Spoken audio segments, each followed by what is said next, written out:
at Acer Plaza? 10-4 dispatcher, verify address. It's Acer Plaza. Repeat, Acer Plaza.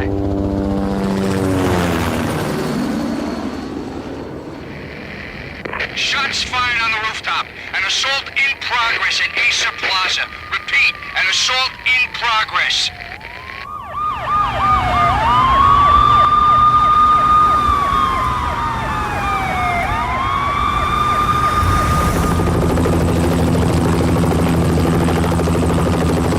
It's a war zone down here.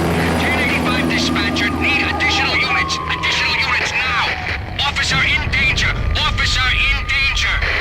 10-5, please repeat. 10-5, all units, emergency. Officer in danger, Acer Plaza. Repeat, Acer Plaza, all units. They were all dead. The final gunshot was an exclamation mark to everything that had led to this point. I released my finger from the trigger, and then it was over. Sense of it, I need to go back 3 years. Back to the night the Payne started. The force back then, NYPD, Manhattan, Midtown North Precinct, Hell's Kitchen. So when are you coming to work for me, Detective Payne? You'd make me work undercover in some hellhole. Sorry, Alex. Michelle and the baby come first. See? My last smoke. It's bad for the baby. That's you, Max. A regular Boy Scout. See, Alex. Still on for poker Thursday night, right? Like taking candy from a baby. Life was good. The sun setting on a sweet summer's day. The smell of freshly mowed lawns. The sounds of children playing. A house across the river on the Jersey side. Beautiful wife and a baby girl. The American dream come true. Honey, I'm home. But dreams have a nasty habit of going bad when you're not looking. The sun went down with practiced bravado. Twilight crawled across the sky, laden with foreboding.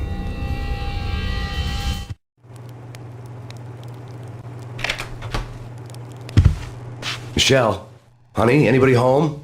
I didn't like the way the show started. They'd given me the best seat in the house, front row center. Been tattooed on the wall, a map of things to come. It was a poison syringe, a magic tag full of diabolical meanings.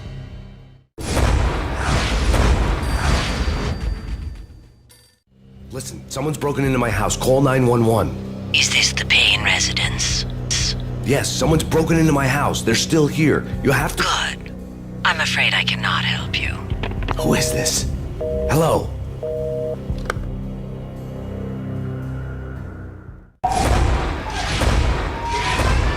Michelle!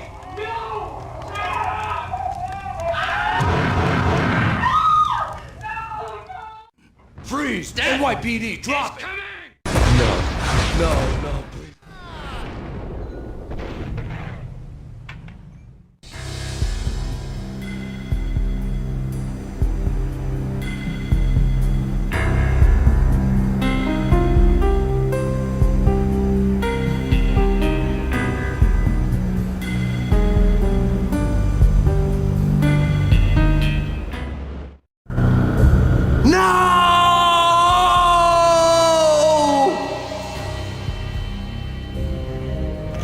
That was 3 years ago.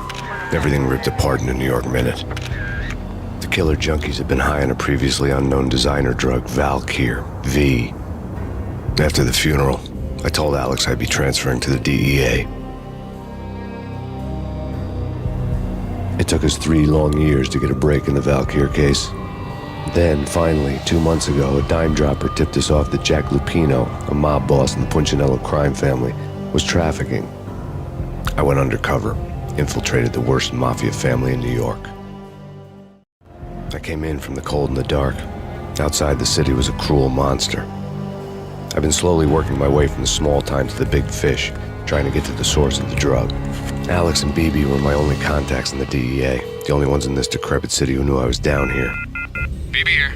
Something urgent has come up with Jack Lupino. You need to meet with Alex immediately at the Roscoe Street station. I hadn't had a face-to-face with Alex since I'd gone undercover. Outside, the mercury was falling fast. It was colder than the devil's heart, raining ice pitchforks as if the heavens were ready to fall. Everyone was running for shelter like there was no tomorrow. It didn't get any better when I got to the subway. feeling hit me like a point-blank shot straight in the face. Something was not right about this. My Beretta stirred nervously under my coat, but the train doors had already shut behind me, and I was in for the ride. Next stop, Roscoe Street Station, and Alex.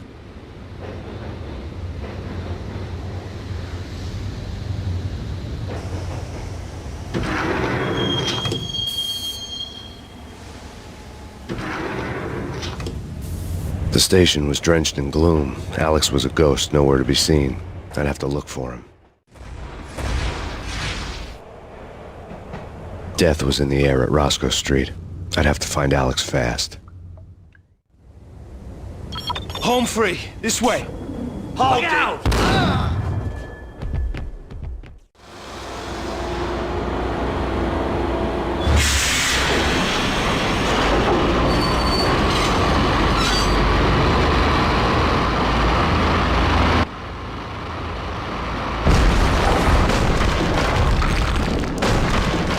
So much for being. The door led to an abandoned part of the station, closed off since the early 40s.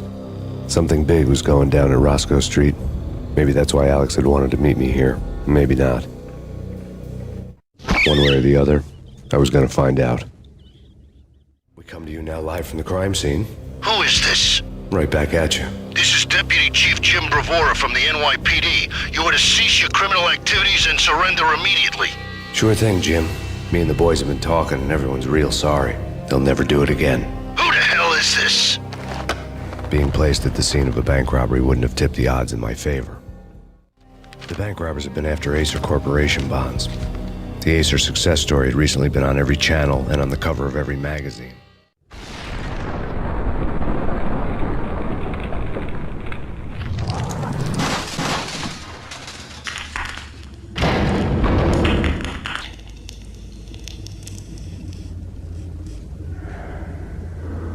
Hold it! Max! Jesus, you almost gave me a heart attack! I nearly shot you! Alex, am I glad to see you. What the hell's going on? There are more corpses here than at the city morgue! It's an armed robbery, a tunnel job straight to the Roscoe Bank vault through the old station wall. Is this why?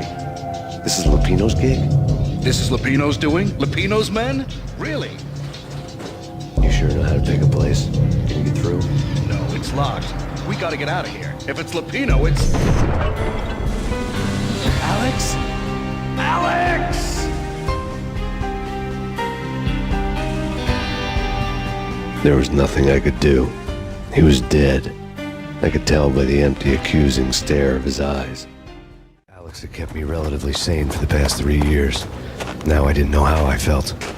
Somehow he had stumbled upon something big and ended up stepping on Jack Lupino's toes. Lupino ran his racket of sex, drugs, and contract killings from a sleazy hotel in a slum block of tenements. The NYPD was closing in. I could hear the sirens. Their wail was a crescendo. Lupino thought he could get us by taking Alex out and leaving me to take the fall for it. All he had gotten was my attention. I went for the hotel first. It was a sad old thing with flickering lamps and faded colors, cheap mobster punks and tired-eyed prostitutes. I walked straight in, playing at Bogart, like I'd done 100 times before. The place was run by a couple of murdering mobsters with shark smiles. The Finito brothers. Ladies and gentlemen, it's the Payne in the butt. Payne to the max. You're killing me. Did you make that up yourselves, or you get some wino downstairs to come up with it? Don't answer that. A rhetorical question. I got something for the boss. Lupino around? That kind of depends on who's asking. A friend or a junk squad plan. Don't answer. It's one of them, how do you put it, rhetorical questions. Lupino ain't here, but he says bye. Lupino wasn't in his cheap hotel. Instead, I ran into the Finito brothers. My cover had been blown. The door slammed shut behind me, and then I was dodging bullets like raindrops. Payne in the butt. Ha-ha! Payne to the max. I had met Lupino only once. The gangster ran all his rackets through his right-hand man, Vinny Gagnetti. Gagnetti was a high-strung whiner on the verge of breaking apart, like an overamped Energizer bunny. He had the brains to run the business, but he lacked the balls, always falling short, taking his frustration out on underage addicts and call girls. The V deal goes down at your hotel. Jack's exact words, quote, "Vinny, you're in charge of this one," unquote. Rico Muerte's coming to see it through. Anything goes wrong and everybody's gonna get dead. Goes double for you. Treat this guy real good. Anything he wants, you give him. Don't screw this up or you're finito, finitos. A V deal meant added security, locked doors, and lots of nervous thugs with itchy trigger fingers. I'd seen nothing coming in, but that didn't mean it hadn't been there. Rico Muerte was a regular Kaiser Soze, a spook story told to keep the apes in line. 313. The Finitos had scribbled Muerte's room number on the note's margin. Tonight, the city's fight against the nightmare drug Valkyr took a turn for the worse, as DEA Special Agent Alex Balder was found brutally slain at the Roscoe Street subway station. A suspect was seen leaving the site only moments after the shots had been fired, and the NYPD is currently in pursuit of Max Payne, a repeated felon believed to be armed and extremely dangerous. And now the weather. The worst winter storm in recorded history continues to pound the city.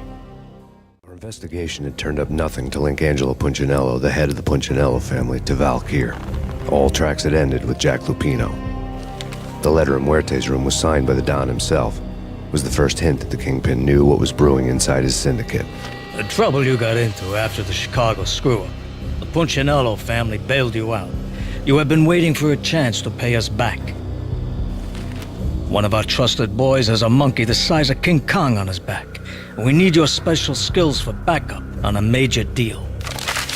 Collecting evidence had gotten old a few hundred bullets back. I was already so far past the point of no return I couldn't even remember what it looked like when I had passed it. The diary belonged to a hooker named Candy Dawn. The read would have made a vice cop blush. Had talks with the mystery hag over the phone again. Sent her the latest One-Eyed Alfred tape. As long as the hag keeps paying for the tapes, the old man could come every day for all I care. She had a nice sideline, making secret X-rated flicks of her clients and selling them to the highest bidder. It would get her killed if her V-fix for the day didn't do it first. The old service elevator rumbled down to the bowels of Jack Lupino's hotel.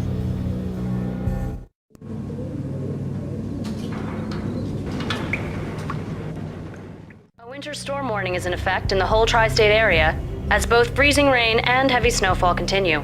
Many roadways are already closed, and people are advised to stay indoors. The severe blizzard has ravaged New York for 3 days now, with no end in sight. We'd been snowed from the start in the Valkyr case. The forecast said there was plenty more where that had come from. But the snowbound city was on my side. Less chance of innocent bystanders getting caught in the crossfire. A dead man tied to a chair lay on the boiler room floor. Captain Baseball Bat Boy has an unbeatable track record in superhero death matches. But a 6-pack of root beer gets me every time. The murder weapon was a baseball bat, now lying in a pool of drying blood next to a newspaper folded open on a Captain Baseball Bat Boy comic strip. Two mad dog killers, ready to murder each other. They step into the next room, and I'm thinking, now they're gonna do it. But no. They sit down in front of a TV and solve their differences with the Kung Fu fighting video game. I tell you, Candy, I was so depressed, I strangled them both with the video game cables. Oh, Rico, you're so bad. I am, ain't I? Rico Muerte, big-time hustler. Who the hell? It's that cop. Muerte went for his gun. There was an old telephone switchboard in the back room of the reception area, the kind that made phone tapping child's play. It wasn't hard to picture a fat pimp sweating with headphones on, listening to his hookers talk dirty and fake orgasms over a web of party lines, the blood veins of New York. Right now, there was a different set of moans and groans going on. Boss, Corneli, there's Max Payne. He came, started capitalist. He killed him. Are you freaking kidding me? He's just one lousy cop. You better be freaking kidding me. Whack him. What's the freaking problem? Hello? Answer me. Hello? The word was out. A deadly virus released into the city's corrupt circulatory system. Something wicked this way comes. Max Payne at large.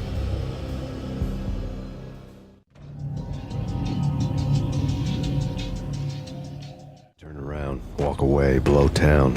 That would have been the smart thing to do. Guess I wasn't that smart. Lupino's tenement buildings were a seedy hangout for all kinds of sleaze. A liquor store, a pawn shop, a laundromat full of mobster bookies and loan sharks. The list went on. The how and why of it was a mystery to me, but they knew I was a cop. They knew I was coming, and they were going to get real trigger-happy about it. I got to see Lupino's hangout all lit up. A bomb went off, turning snow into liquid gold.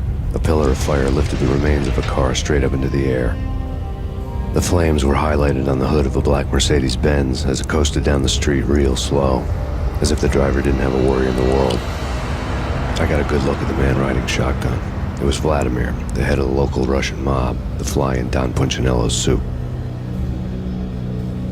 The ringing in my ears was the sound of a mob war being waged.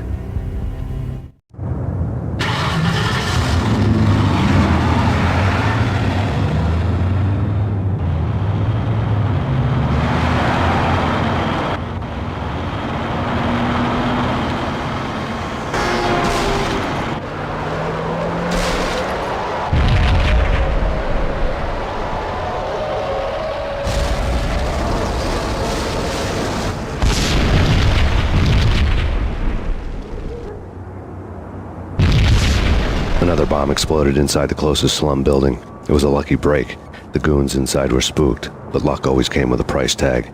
More bombs could still be ticking inside, and the cops would already be on their way. The headlines were screaming bloody murder. The storm was a screaming duet with the approaching prowl car sirens. It was all a scream when you were down for the count and wanted for murder. A beaten-up phone in the entrance hall was ringing. It could have been just a junkie in need of a fix, but it turned out to be something more sinister than that. Am I speaking to Mr. Payne? Who wants to know? My name is Alfred Wooden. You must hurry. The police are on their way. Tell me something I don't know. They know you're there. How? And what's it to you? I will contact you again. The cops arrived, sirens singing in the off-key harmony of a manic-depressive choir. I had a few minutes while the SWAT team would go through their usual routine. By the time they busted in, I needed to be long gone. Max Payne, this is Deputy Chief Jim Bravura from the NYPD. Drop your weapons and come out with your hands above your head. It all made sense. The bombs, the Russian mob boss making an appearance in person. Gagniti was his usual self, all talk and no walk. After our hit, the Russian has only a couple of guns left and they can be bought. There's no freaking way he has the guts to try anything after that. As it turned out, the Russian had plenty of guts. One thing you could count on, you push a man too far and sooner or later he'd start pushing back.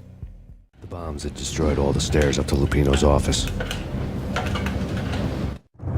The alternate route led there by way of adjoining rooftops. New York City is in crisis tonight, with reports of Valkyr-related gang war in the streets of the Bronx. Apparently, Max Payne, wanted for questioning in connection with the slaying of a DEA special agent earlier tonight, is waging a one-man war against his former partners in crime. Among the list of casualties so far are notorious mafia members Joey and Virgilio Finito, as well as Rico Muerte, himself a fugitive from the law, and a suspect for several murders in the Chicago area. The NYPD has been placed on full alert. A citywide APB has been put out on Max Payne. Deputy Chief Jim Bravura has promised to take whatever steps necessary to bring him to justice. What those steps may be remains to be seen. For NYCNN TV News, this is Kira Silver. What are you doing? This is war! Vinny Gagniti, just the man I've been killing to see. Payne? Freaking fed! I knew from day one there was something screwy about you. What do you think you're doing? You're a freaking cop. You ain't got squad on us. You can't just come in here waving your piece like it meant something. Yeah! Oh my God! Oh God, you shot me! Ah! You're dead, Payne! What the hell are you waiting for, you apes? Kill him! Kill him! With pleasure, boss. Gagniti bailed. I made like Chow Yun Fat. The letter was addressed to Don Punchinello, but Vinny had never had the nerve to finish it. Jack's gone voodoo. Just the other night, he shot Dino because he wanted to see what his brains looked like splattered on the wall. He's a freaking mad dog. We're running out of men and business fast. Gagniti had been living in mortal fear of his boss. Jack Lupino was a psycho. Gagniti was running scared. He could run, but with a bullet in his stomach like a broken bottle of Tabasco, he was quickly running out of time.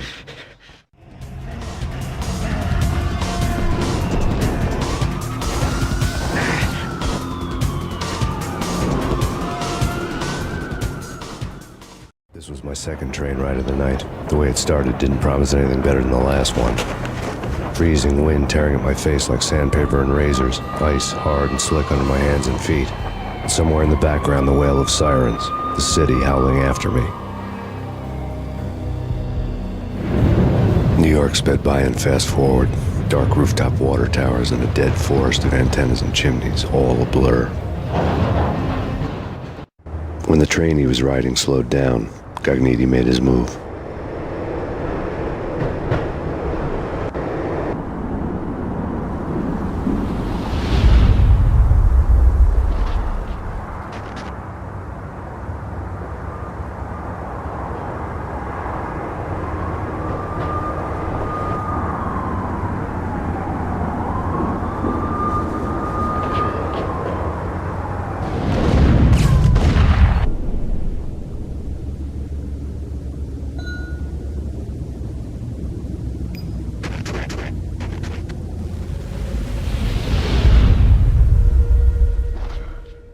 It's Payne! He's coming down the stairs! Shoot the bastard!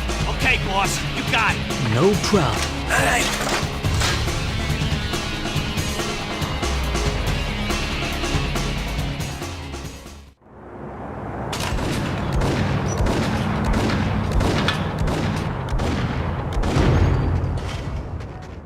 Payne has nowhere left to go. We are very close to capturing him. You'll get a full statement then. Right now, I've got better things to do, ma'am. That was Deputy Chief Jim Rivera from the NYPD with no further comment at this time. Apart from his suspicious food habits, I figured Bravura to be one of the good guys. Fate had just dropped us on different sides in this. But when it came to capturing me, he was way out of his league. I had already ditched the cops a couple of rooftops back. For now.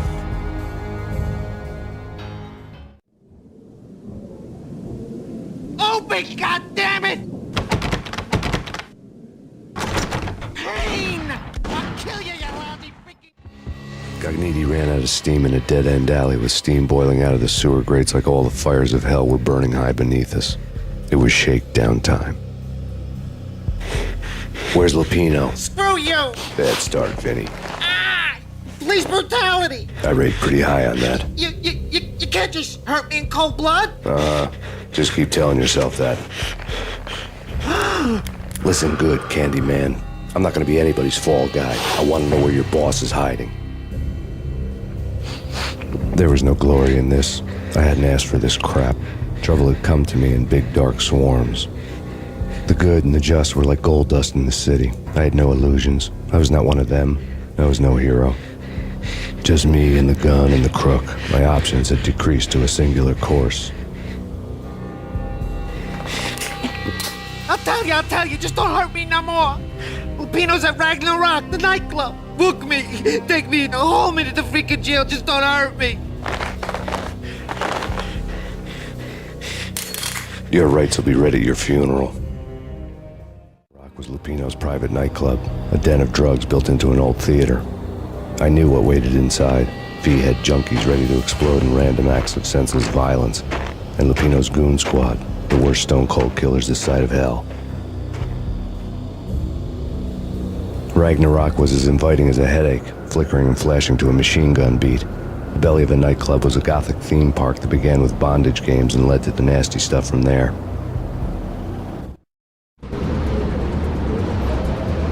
As subtle with its dark message as a cop-killer bullet through the heart.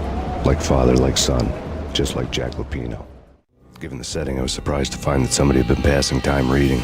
The paperback was entitled, The Age of Murder and Storm. The blurb on the back mentioned Norse mythos and Ragnarok, the end of a Viking world with a terrible winter that covered the earth in ice, when vile crimes were rampant and all humanity lost. I could see how somebody impressionable might get it into their head that we were at the end of time. I was also beginning to see what the nightclub and its owner were all about. The room was stacked with light reading, such as Necronomicon, Witchcraft, and Paradise Lost. Old exotic titles like Malleus Maleficarum and De Umbrarum Reini Novum Portus. books with pentagrams on their covers, all dealing with the occult and the infernal, lying between stacks of horror videos and a couple of Ouija boards. The only thing I could take seriously was the thought of Lupino taking it seriously. He had been spending a lot of time getting intimate with the guy downstairs. The backstage area led to Lupino's inner sanctum. The hot air inside was like an invisible wall, thick with incense and something else, a sickly sweet smell that made you gag. This was the rotten core of the Big Apple. Lupino lurked somewhere ahead, like a spider at the center of his web, waiting. Janello had threatened Lupino in writing. The note had been torn to pieces, bloody fingerprints all over them. Don't want you to think that one of my boys is not playing with a full deck. Shape up, Jack. We are running a business here.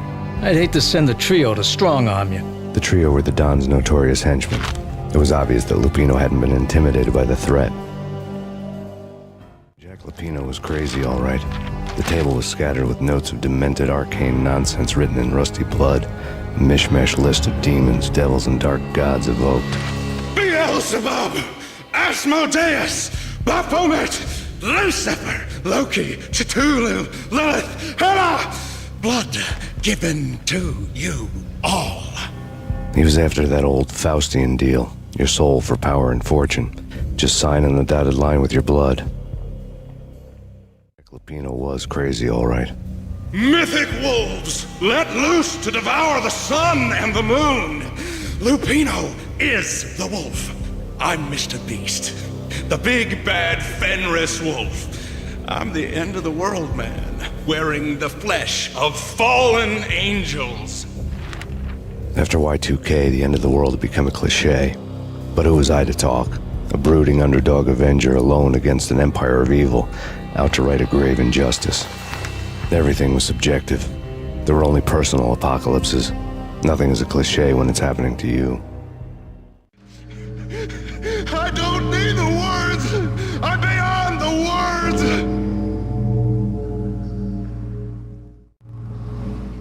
I had known there'd have to be a catch in it somewhere, and this one was the Empire State Building of catches. Lupino was pumped up and dying to go 15 rounds with a mutant alligator. And then he started this spooky monkey talk, straight from a bad dream. Mine. I have tasted the flesh of fallen angels.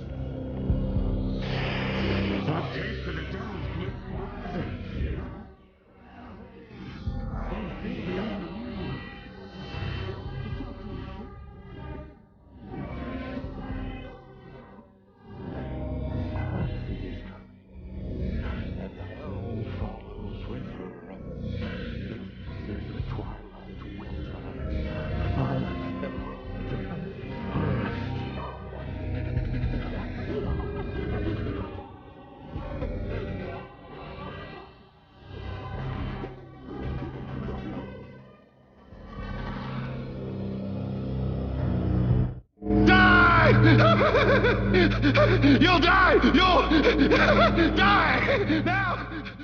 Lupino finally went down. I wanted to make real sure he'd stay that way. V was a bad monster. Turned them into friggin' zombie demons from outer space. I think he's dead already. Huh? And that's when it happened. But dead or not, you've got the wrong guy. In stepped this knockout femme fatale, holding a gun to my face. I returned the favor. Lisa Punchinello. Lisa Punchinello was the Don's wife. Mona Sachs. Lisa's evil twin. Your safety's off, evil twin. You might hurt someone with that gun of yours. Lisa's the damsel in distress. I'm the professional. I'd blow you away without batting an eye. Sure, and you can check out my credentials splattered all over this joint. Jack couldn't have framed you. Not the state he was in. We're after the same slime bag. Angelo Punchinello's the one who murdered your friend and framed you with it. You know this for a fact. I've got my sources. I don't have a clue these days. I just shoot them as they come. Who put a contract on the archfiend? This one's mine. I hate the guts of that sadistic wife-beater. Why not pool our bullets for this one? I thought you'd never ask. My finger was starting to twitch. How do you like your whiskey? I'm easy, as long as you don't try to slip me a Mickey. You're a real angel, Max. It was good stuff. Tasted sweet as honey going down. Nothing personal. Can't risk you going berserk and getting Lisa killed.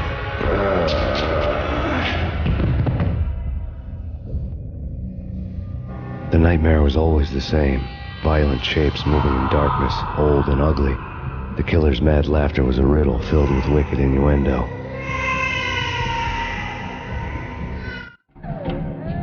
Somewhere, the baby was crying. We found you snoring next to Lupino's corpse. The Payne family. Happiness captured in a Polaroid moment. I had thought it would last forever, till death do us part. I didn't want to think about it. As long as I didn't, it could never happen. But I had broken my own rule.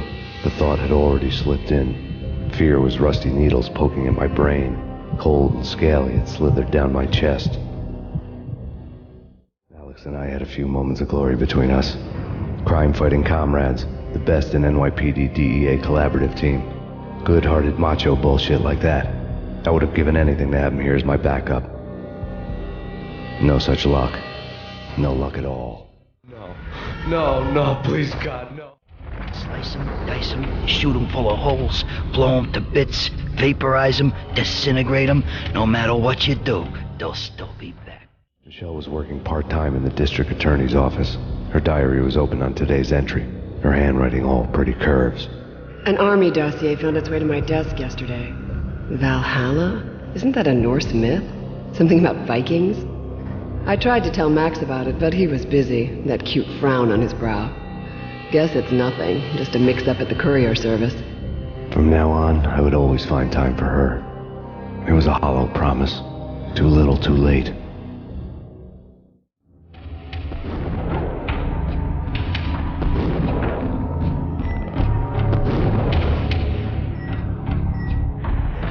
Murderer! You killed her!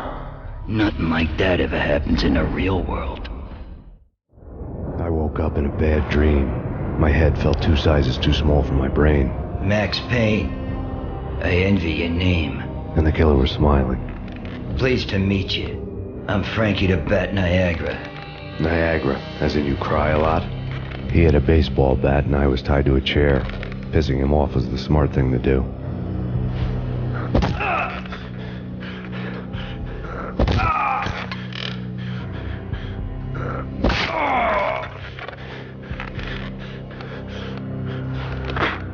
Nothing wrong with a little laugh now and then.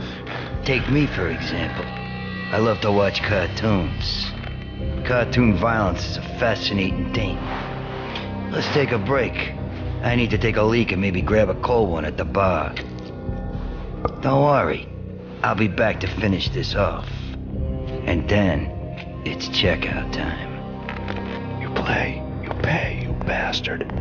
He swaggered out, and the door clanged shut behind him, locks clicking into place. Everyone makes mistakes. Mine hadn't been to crack jokes about the goon with the bat. He'd have cracked my skull regardless. It hadn't even been to trust a girl with a gun.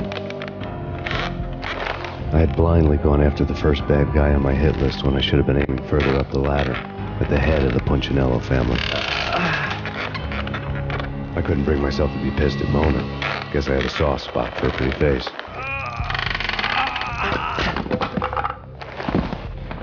But when somebody decides to play baseball with your head, you tend to get sore.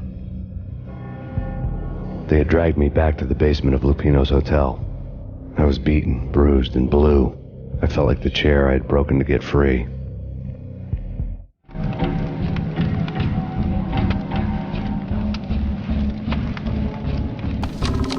All I had was Niagara's bat, sticky with my own blood. Frankie had left his calling card, a Captain Baseball Bat Boy strip, next to a sewer passage filled with bodies. You'd better not mess with Captain Baseball Bat Boy. Even my arch enemy, Bicycle Helmet Girl, swoons at the sight of me. Aha! There were enough corpses to put a mass murderer to shame. The men in blue had come and gone. They had decorated the place with chalk outlines and tied it together with yellow tape. The cops who had stayed behind were dead. Frankie, his boys, and I had the place all for ourselves. Just forget about it. Hey, just forget about it. That crazy witch, you should have heard her. She was a real scream when the boys caught her trying to cap the Don. Oh, that's friggin' bad. To the trio? That's even worse than what Frankie's doing to that poor bastard downstairs. She's gonna take a long time to die. The mobster muscle on the phone was talking about Mona. Punchinello's trio were nothing but bad news. The fact remains that all the victims so far identified in the Ragnarok shooting have been known criminals, many of whom had large doses of V in their blood. Reliable sources say that Max Payne was also among those killed, although no body has been recovered at this time. Reliable sources. That meant somebody thought the Mafia had me, didn't want the cops snooping around anymore. The body would be delivered to them barely recognizable. Case closed. Don Punchinello had the power to be that reliable source, which was no news. But his news was old news. Framing me hadn't been enough. Don Punchinello had put a hit on me. He wanted me dead, and it had been important enough for him to give written instructions to Frankie about it. Max Payne should die like a dog for the trouble he's caused. Frankie, I know I can trust you to give this matter the dedication it needs. The hotel bar was fast developing quite a history. True to his words, Frankie was there, having a beer. Jesus Christ. How the hell did you get loose? Got bored waiting. Thought, what the hell, we could just as well finish this here. Thank you. You've been a lovely aunt. Had enough? I don't play with girls anyway. Unfair! I spotted the tail as soon as I left the hotel. A big black Mercedes. I had seen the car before. That time it had heralded impressive explosions. Vladimir was back. Bang! You're dead, Max Payne. I might have laughed if I remembered how. What's this supposed to be? Cops and robbers? Look, you want something with me? Get in line. Peace, man. Relax. You know you are a real news item. Armed and dangerous. I am going to make you an offer you can't refuse. I've always wanted to say that. It's a bum rap. I've been framed. That's a moot point. Whatever you did or did not do, I'm sure you had good reason for doing it. Want to hear me out? I'm listening. Punchinello messing with V is bad for business all around. But that's not all. There is this guy, Boris Dime, used to pull jobs for me. He's the captain of the cargo ship Charon. Now the bastard turncoat has gone over to the other side, Punchinello's. The ship's loaded with high-res hardware, guns, my business. If Punchinello gets hold of that cargo, he's won and I have lost. And you'll have your work cut out for you.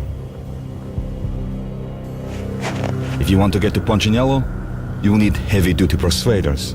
I am just the man to get them for you.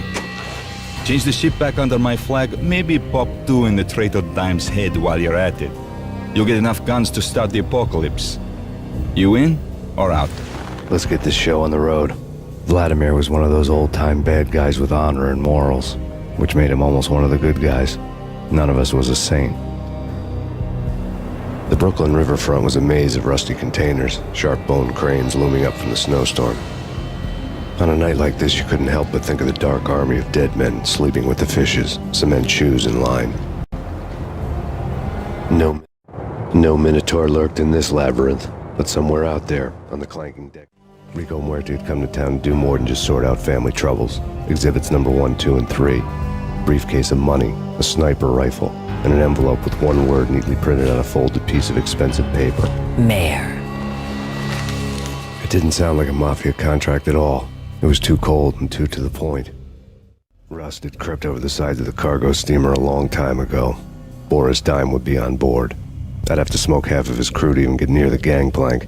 The guns were probably being kept in the hold, buried amidst the rats and oily water. Angelo Puccinello here. Angie, tell me, how much did Dime cost you? I bet it was more than his name. Max Payne. Right the first time. You're dead, punk. You sure you're not confusing me with Boris here? But you are right, of course. Pretty soon we should get together and have a talk. You son of a... Pissing Punchinello off was a dangerous game, but when people get mad, they make mistakes. I should know. That's where I wanted Punchinello, mad enough to trip over his own feet, preferably into a grave.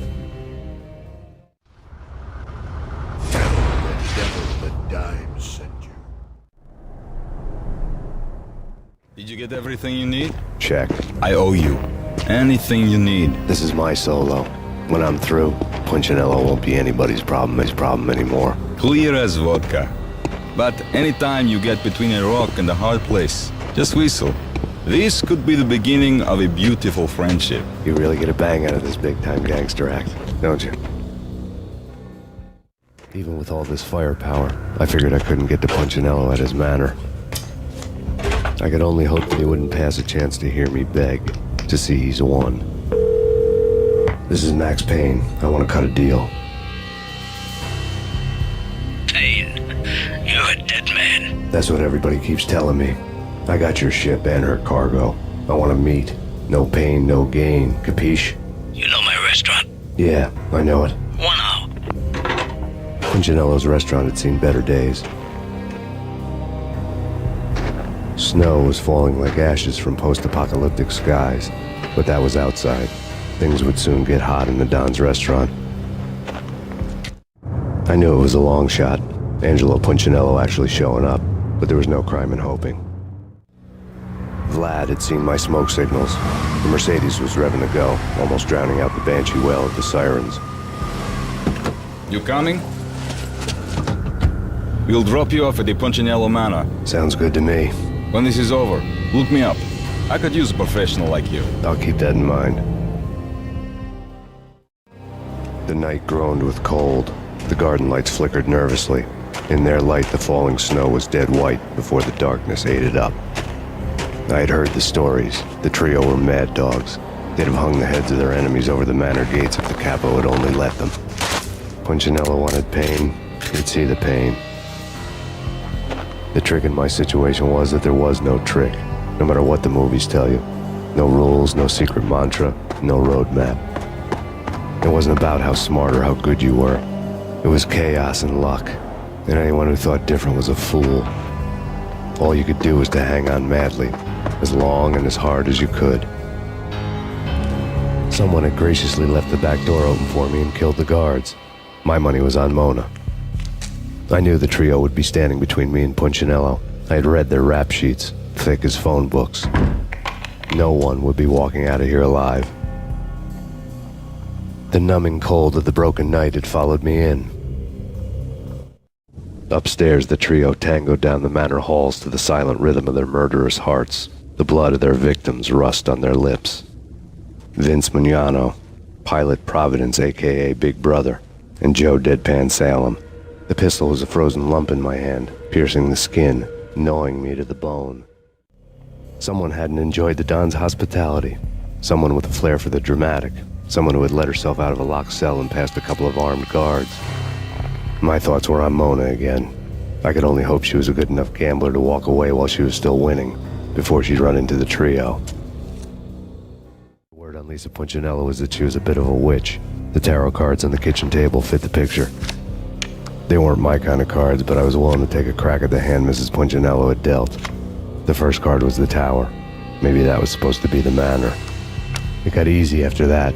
The devil was the master of the house, and death was me, coming for him.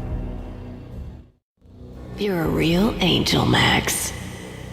I couldn't tell whether it was Mona or her sister. The body was a mess. The sick bastard had really gotten a kick out of it. Seeing her lying there got me thinking about another woman's body on another bed. Got me thinking about a fallen cradle. Max Payne. Talk to me. Alfred Woden. You've got company. An armed helicopter just landed on the manor grounds. You must hurry. The more the merrier. Outside my door. Hurry. He's coming for me. You gotta hurry. Please. I could hear Punchinello on the phone begging for help. He should have been saying his goodbyes. Punchinello was a pushover. The moment I stepped into the room, he folded like a deuce before a royal flush. No, wait. I was just doing what I was told. I couldn't refuse. She's someone high up. Government, maybe. I don't know. He was trying to buy more sand for his hourglass. I wasn't selling any.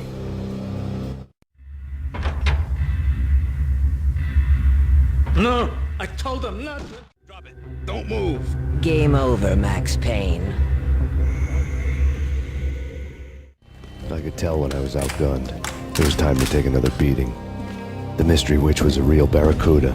Trouble on dagger heels, a smoking assault rifle in her hand, and an army of killer suits behind her. How sweet. I get to kill two birds with one stone. Sooner or later, it was going to catch up with you. Mr. Payne, it's time to show you the benefits of my brew. Be a good boy now. You'd find that Lady Luck was really a hooker. You were fresh out of cash. Gentlemen, we're done here. Take me to Cold Steel. She had just given me an OD of Valkyr. I could feel green fire eating my brains. They turned to steam. They did a fade on me. I'd never had a chance. The witch had got me just as sure as if she put a gun to my head and pulled the trigger. The shadows rushed me, bruised mugshot faces hungry for revenge. They knew my weak spots and closed in for the kill. The floor turned into a vortex of green blood. I fell. Flesh of fallen angels. There was something disturbingly familiar about the letter before me. The handwriting was all pretty curves. You're in a graphic novel. The truth split my skull open, a glaring green light washing the lies away. All of my past was just fragmented still shots, words hanging in the air like balloons. I was in a graphic novel. Funny as hell. It was the most horrible thing I could think of. Bartender is shiny stuff and dreams are made of stooped necromancers.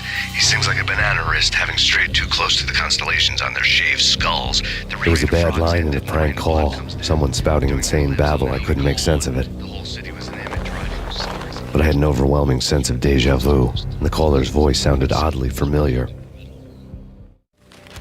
was something disturbingly familiar about the letter before me. The handwriting was all pretty curves. You're in a computer game, Max. The truth was a burning green crack through my brain, weapon statistics hanging in the air, glimpsed out of the corner of my eye, endless repetition of the act of shooting, time slowing down to show off my moves, the paranoid feel of someone controlling my every step. I was in a computer game. Funny as hell, it was the most horrible thing I could think of. Don't lose it. It's Valkyr. The drug. Snap out of it. Try to remember. It was a bad line in a prank call, someone spouting insane babble. I couldn't make sense of it.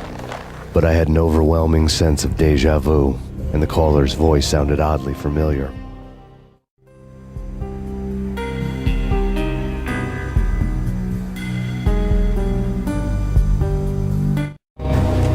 Max, something happened at the office today. A strange memo. Something about Vikings.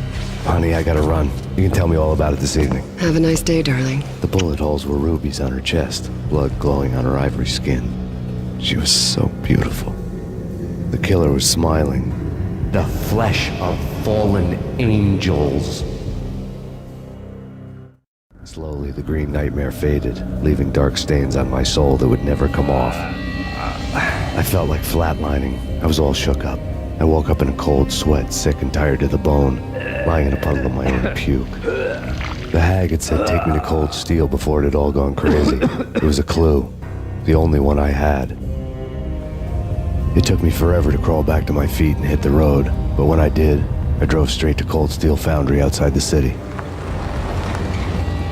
There was a whole lot of action around the place for a freezing winter night. Trucks coming and going, men running. I had the drop on the mystery witch. She thought I was dead. I was on her blind side. I was going in. The bad trip had put me in a crazy mood, adrenaline pumping through my aching veins. Staggering on the mill roof in ice and snow and wild wind, I was a ninja. My kung fu was strong. I wasn't kidding anybody. At best, I was Superman on kryptonite about to fall through a skylight, down to where it was all going down. A half-abandoned industrial area in the middle of nowhere. The factory was a perfect front for any number of illegal activities.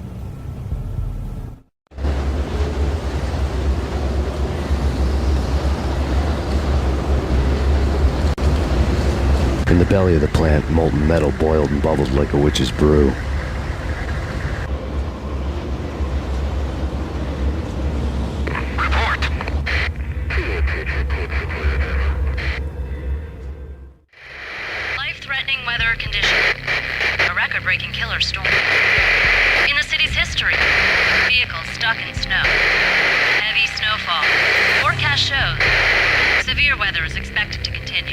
Out in the night, snow fell like confetti over the Devil's Parade. The storm was anything but over. Perimeter breached. The facility has been compromised. Repeat, the Deep Six has been compromised. Initiate Operation Deadeyes. The walkie-talkie military lingo could mean only one thing. They were getting ready to destroy the evidence and vanish into the night. I was so close. The hidden truths were just around the corner. The mercenaries were running a tight operation, paperwork and all. Merchandise missing again. A chemist had tried to smuggle it out for his own private party. Locked him up in cell B7 in D6's old test facility to wait for proper processing. I was close enough to hear the secrets, just beyond the next doorway. Processing diagrams filled the control room screens, all but one. An elevator titled D6 on one of the screens, somewhere onwards, past rows of ovens, in the core of the plant.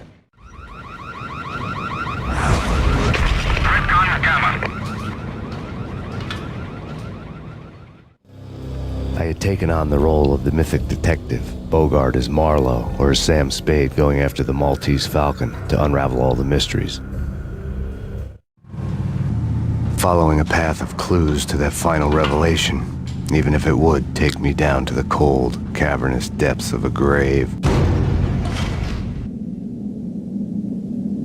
You can't do this! My men are still inside! Do you have any idea why this is called Operation Deadeyes?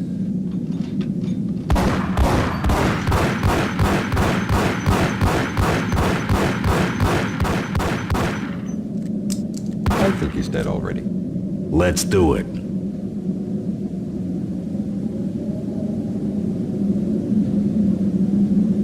Attention all personnel. The self-destruction sequence has been initiated. There was an old army bunker under the steel mill. I knew the military plaque on the floor. I had seen 1,000 variations of the insignia on crumbling brick walls everywhere in the city. The sword replaced by a syringe. Project Valhalla. V for Valkyr, V for Valhalla. All of a sudden it read like a crackpot conspiracy theory. Top secret. Project Valhalla. U.S. Army. Yggdrasil Network. Valhalla.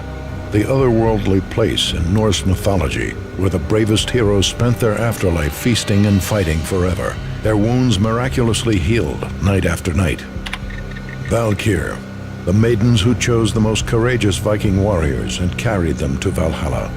1991. The research objective is to create a chemical substance to enhance the stamina and morale of infantry troops. 1995. Results unsatisfactory. Project cancelled. Someone had decided to continue the sick experiment unauthorized. Project compromised. Data leak. Fix the damage by any means necessary. Security clearance red. Authorized by the project lead. Field test. Double the dosage for all the remaining test subjects. Observe and record the subject's behavior in an urban setting. The drop-off point was my old address in New Jersey. The file dated 3 years ago. Just when you thought you had reached the deepest depths of horror, it suddenly got worse. How to turn off that small voice inside your head that started to whisper that you should be glad that now, if not before, your revenge was justifiable on any conceivable moral scale. That small voice proved, beyond any doubt, that I was damned.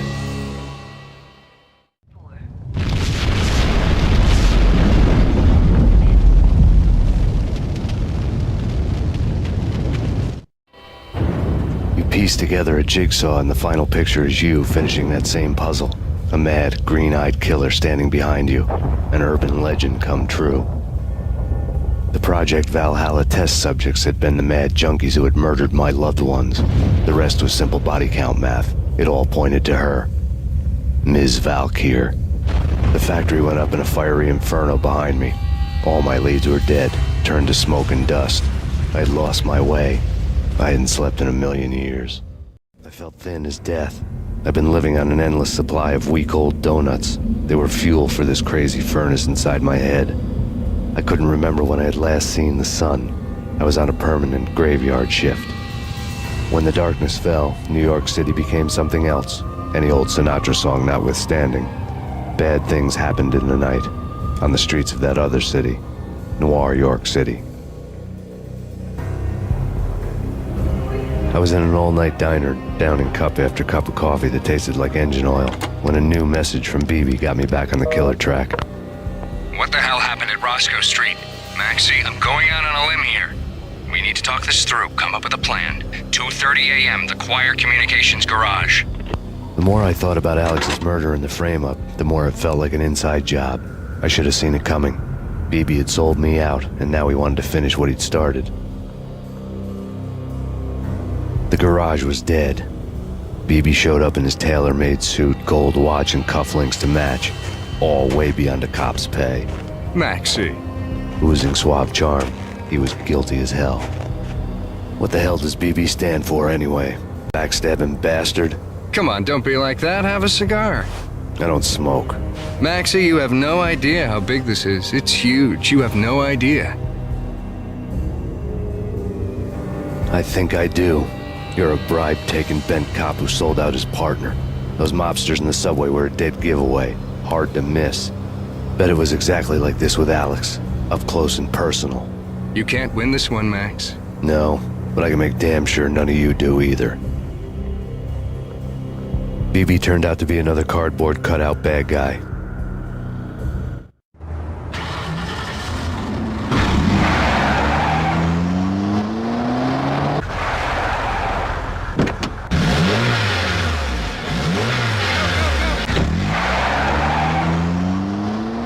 A bad cop on the take. A cowardly right-hand man fleeing from the scene. Reports of a fire at the Punchinello Manor in Westchester. The manor is the home of Angelo Punchinello, the alleged head of the Punchinello crime family. The police are now saying, contrary to their earlier statements, that Max Payne is still alive and at large. He continues his vendetta against the Mafia, of which this last act of arson is attributed to. I had no recollection of setting any fires, but I did remember the flames. Yeah. Max Payne. Whatever does it for you. This is Alfred Woden. I can give you the name of your enemy. Come to the Asgard building presently. We are expecting you. Woden was waiting for me on the steps of the old building. Mr. Payne, let's go inside. The others are anxious to begin. The others? Despite the general misconception, this building actually predates the City Hall by 2 years, thus being the oldest municipal building still in use here at the foot of the Brooklyn Bridge. No kidding. The old man played tour guide as he led me through a dark, domed hall. The answers I was after loomed large ahead. Mr. Payne, I would like to introduce you to my colleagues in what we call the Inner Circle. You've been watching too much X-Files. You have seen the files on Project Valhalla. We can fill the gaps, provide you with the information missing from those files. We were all involved in the early stages of the project during the Gulf War. What's the catch? We would very much like to blow this thing wide open, but our hands are tied. Her name is Nicole Horn. She was the key figure in Project Valhalla. When the funding was discontinued, she simply refused to quit. She knew exactly what she had in her hands. Nicole Horn is the president of Acer Corporation. She has more than half the city in her pocket. This must be kept under wraps. If you try to go public with this, we will deny any knowledge. We need you to take her out. Afterwards, we can protect you. Make all the charges go away. That was the cue for the killer suits to kick in the doors and swarm inside.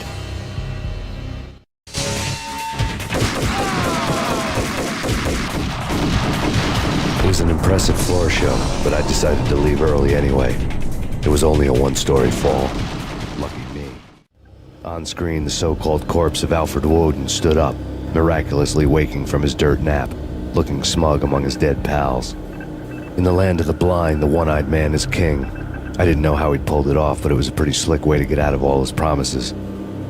Most of what he had said fit too well to be a load of crap. And what is your answer to those saying that he is actually providing a service long overdue to the city? This crusade nonsense has gone too far. He's out of control. It must stop. He will be stopped. That was Deputy Chief Jim Rivera from the New York City Police Department. Nicole Horn had blackmailed the Inner Circle into silence. The tape came with a curt extortion note on a piece of expensive paper. I remembered Candy Dawn taping her clients in action on the side, selling the tapes to the highest bidder. I was sure that kinky sex was nowhere near Alfred Woden's worst sin. but I had a feeling that when this was over, any collateral would come in handy. Woden had taken care of my mission preps with military precision. The critical areas in the Acer Corporation headquarters blueprints were circled in red.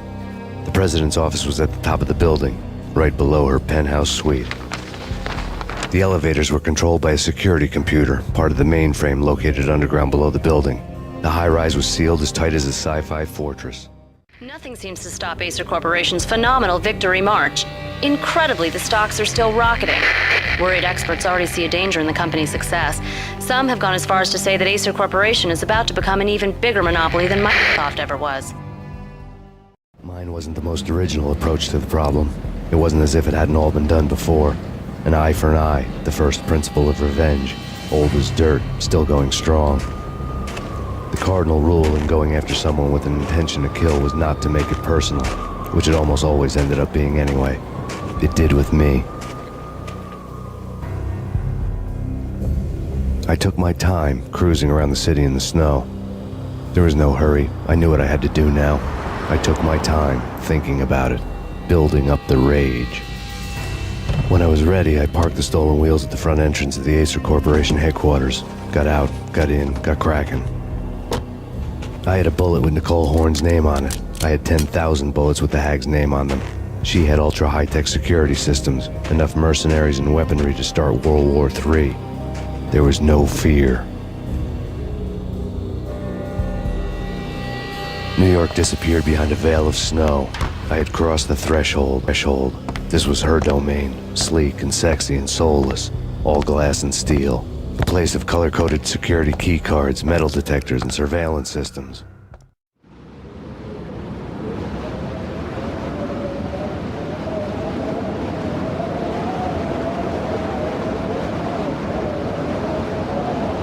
Colder than a walk-in fridge. Cold as a gun.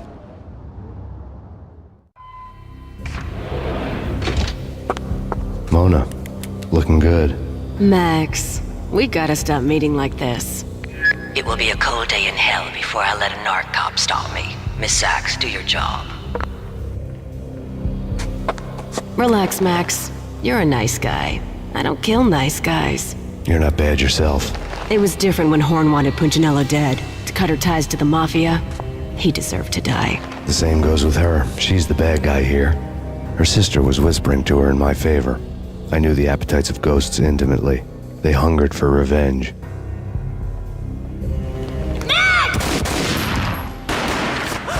No! A gunshot boomed and she fell down in slow motion. She was a nice girl, not really a stone-cold killer.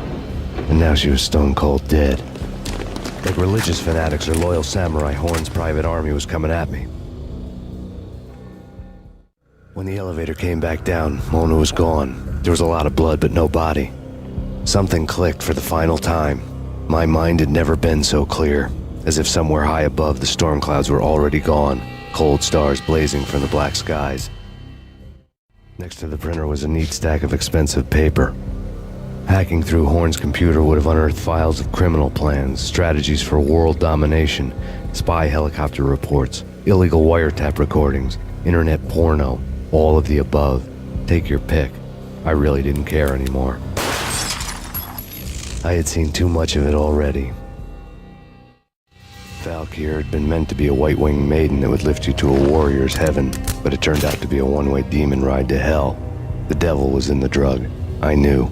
I had met him.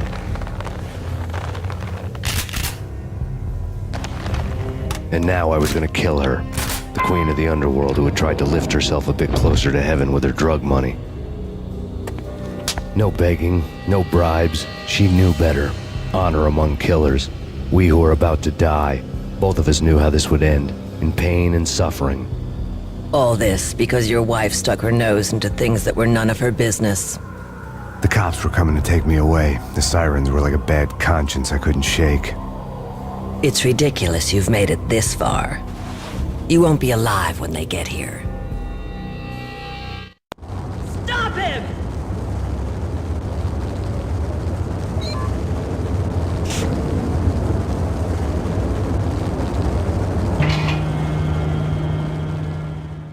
The deaths of your wife and daughter were necessary, inevitable.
They were all dead. The final gunshot was an exclamation mark to everything that had led to this point. I released my finger from the trigger. And then it was all over. The storm seemed to lose its frenzy. The ragged clouds gave way to the stars above.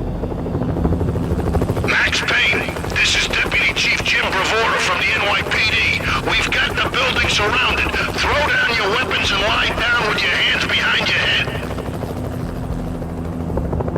A bit closer to heaven.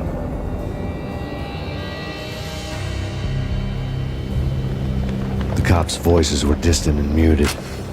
Freeze! NYPD! Hold it right there! My ghosts released me from their haunting. Down below, New York City glittered like diamonds on black velvet. You gave us one hell of a ride. Take him down to Central Booking. You heard the man. Woden was there in the crowd, standing by the sidelines. It wouldn't be over till the man with the patch would say so. He'd say the right words. I knew he would. He'd better. Woden grinned smugly. It was the grin of a winner. That made two of us.